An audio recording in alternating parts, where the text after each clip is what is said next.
वो अजामिल मदिरा पान करता था, जुआ खेलता था, और एक दिन तो एक वेश्या को पत्नी बना करके घर ले आया था। बूढ़े मां बाप को घर से निकाल दिया और घर में अपने वेश्या को रख लिया। अब तो और पापों में डूबने लगा, क्योंकि इन पापों का एक स्वभाव है, जब एक पाप जीवन में आएगा तो वो अपने परिवार को लेकर के आएगा। काम, क्रोध, लोभ, मोह, अहंकार, एक एक करके फिर सारे इकट्ठे हो जाएंगे। इसके घर में पापों का बसेरा। पर एक दिन कुछ संत गुरुजन आ गए, भोजन की इच्छा करी। वेश्या ने कहा मेरा तो जीवन पलट गया। वेश्या के घर कोई पानी ना पिए और संत भोजन मांग रहे हैं, मेरा तो जीवन धन्य हो जाएगा। आइए महाराज बैठिए, मैं भोजन तैयार करती हूं। रसोई को पवित्र किया, धोया, गंगा जल से स्नान किया, पवित्र वस्त्र धारण करके फिर भोजन तैयार करके अपने हाथों से साधु महापुरुषों को बंधु भोजन करवाया। साधु महापुरुष भोजन पा लिए। दक्षिणा देने की वेला आई। ये लाई दक्षिणा, महाराज जी दक्षिणा लीजिए। साधु गुरुओं ने कहा कि दक्षिणा तुमसे नहीं लेंगे, पतिदेव को बुलवाओ। स्त्री भोजन कराए और पति दक्षिणा दे तो यज्ञ पूरा हो जाए। घर में साधु महाराज आए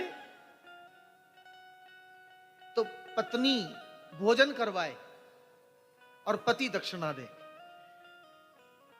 दोनों का काम अपना अपना पूरा। अजामिल को बुलाने के लिए गई, मदिरा पान करके बैठा था, आके संतों से ही झगड़ा करने लगा। लेकिन संत होते हैं दयाल, संत सरल चित जगत हित। संतों से भोला दुनिया में कोई नहीं है, भोले होते हैं। अब इसने तो संतों को डांटा, काहे आ गए हमारे घर में भोजन पाने के लिए, मुफ्त का खाते रहते हो। संत दयाल थे। संतों ने कहा अब दक्षिणा नहीं लेंगे, पर हां तेरा कल्याण किए बिना नहीं जाएंगे।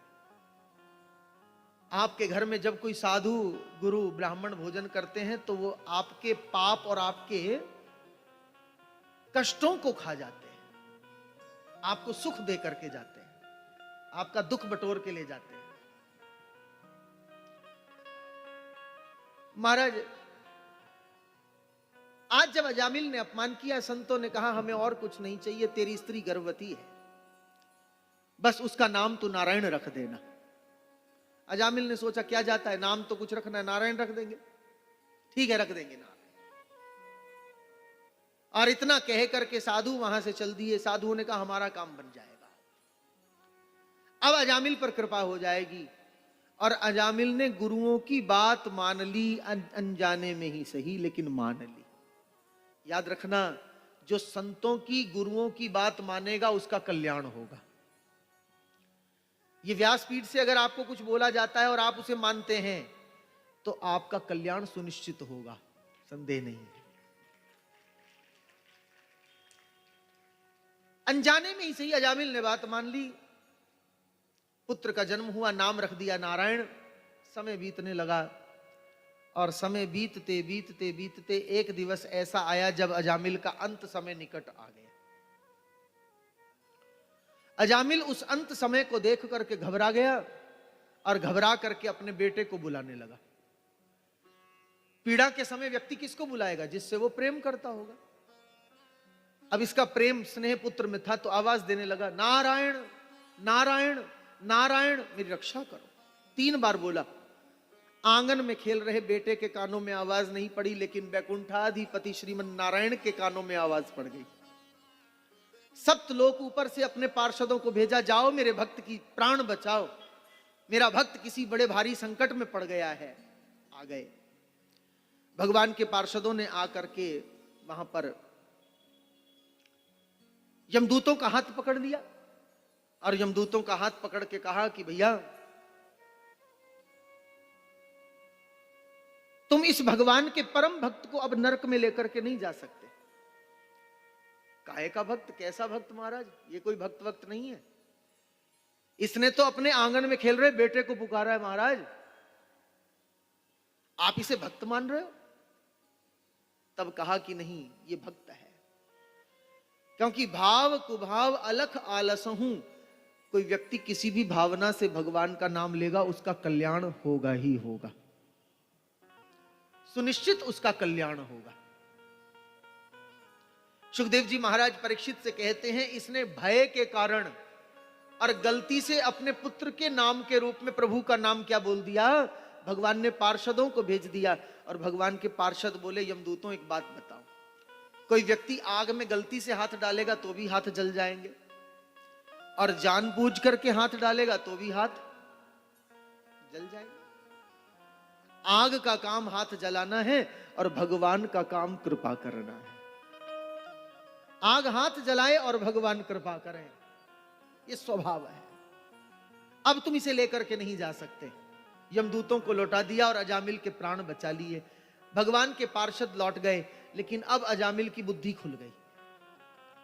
आंख पर जो मोह ममता का चश्मा लगा हुआ था, जो चश्मा कुछ दिखने ही नहीं दे रहा था, वो चश्मा उतर गया। ज्ञान और वैराग्य के नेत्र खुल गए। समझ में आ गया कि ये पुत्र, ये पत्नी, ये सब नाते झूठे हैं। असली नाता तो श्रीमन नारायण से है, जिन्होंने दुख में मेरी रक्षा करी है। सबसे बड़ा दुख मृत्यु के अंतिम समय होता है। जीवन का अंतिम समय जब मृत्यु सिर पर खड़ी होती है, और उस समय रक्षा करने वाले हमारे भगवान थे। तो बोला कि भगवान ही कृपा करने वाले हैं, यही भवसागर से पार करने वाले हैं। मैं तो उनकी शरण में जाऊंगा। अपने कांधे पर एक गठड़ी बांध करके ले ली, 3 जोड़ी कपड़े लिए पहुंच गया श्री हरिद्वार में। और हरिद्वार में जाकर के हर की पैड़ी पर 12 अक्षर मंत्र का इसने गान किया। और 12 अक्षर मंत्र गान करते हुए, भगवान का नाम लेते हुए बंधुओं, ये भगवान के स्वधाम परम धाम को गया। और कैसे गया आप लोग जानते हैं? भगवान ने अपना विमान भेजा इसको लेने के लिए, जिस विमान का नाम है गरुड़ ध्वज विमान। उस गरुड़ ध्वज विमान के ऊपर भगवान के सेवक जन आए, और वो विमान धरती से 6 फीट ऊपर ही रहा। हाथ पकड़ के अजामिल का उस विमान में बिठा लिया गया। ये भगवान का पर्सनल विमान है, पर्सनल अपना विमान है। हां, भगवान के सिवा कोई और जाता है तो वो भगवान का खास भक्त होता है। तो आज भगवान ने अजामिल को अपना इतना खास भक्त बना लिया कि अंतिम समय में नारायण नाम लेने के कारण वहां पकड़ के विमान में लिया और अपने धाम भगवान लेकर के पहुंच गए। बोलो भक्तवत्सल भगवान की।